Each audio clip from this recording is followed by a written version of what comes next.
If a blue wave washes through Texas, Democrat Lizzie Pannill Fletcher has to surf it into some of Houston's wealthiest enclaves. We certainly have a lot of motivated Democrats in this district, but we also have a lot of people who are showing up in the Democratic primary who said they'd always voted Republican in the past, or they consider themselves independents. The congressional candidate and political novice is vying to beat the incumbent Republican in Texas's 7th district, a reliably Republican seat for more than 50 years.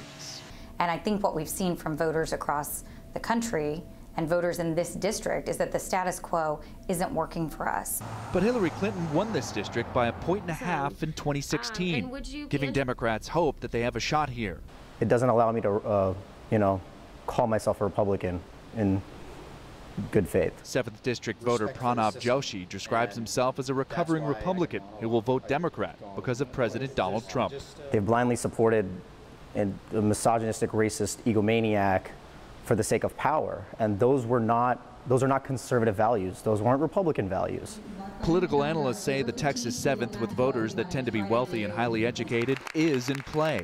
One of the things I find is that women candidates do better in Democratic circles than their male counterparts. Women souring on Trump in neighborhoods like this fueled upset victories in Virginia, Pennsylvania, and Ohio in the last year.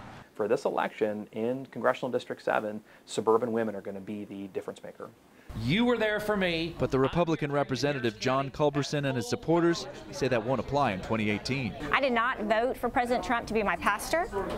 Sure, he has said a few things here and there that are not perfect, and hey, so have I. Hillary Clinton won District 7 by default because enough Republicans skipped the straight party vote, they skipped the presidential vote, they came down to vote for me. Adding his accomplishments outweigh outrage against the president. The voters of District 7 have always shown themselves to be common sense, fiscal conservatives, free market people who understand how important it is to cut taxes, lighten the regulatory touch. And will persuade women voters to give him another term.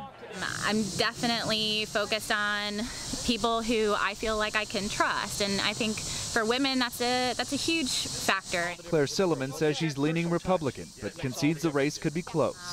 It could be a tough year for Republicans, for sure. In a district which the challenger says 55% of the voters are women. John Moan, Associated Press, Houston.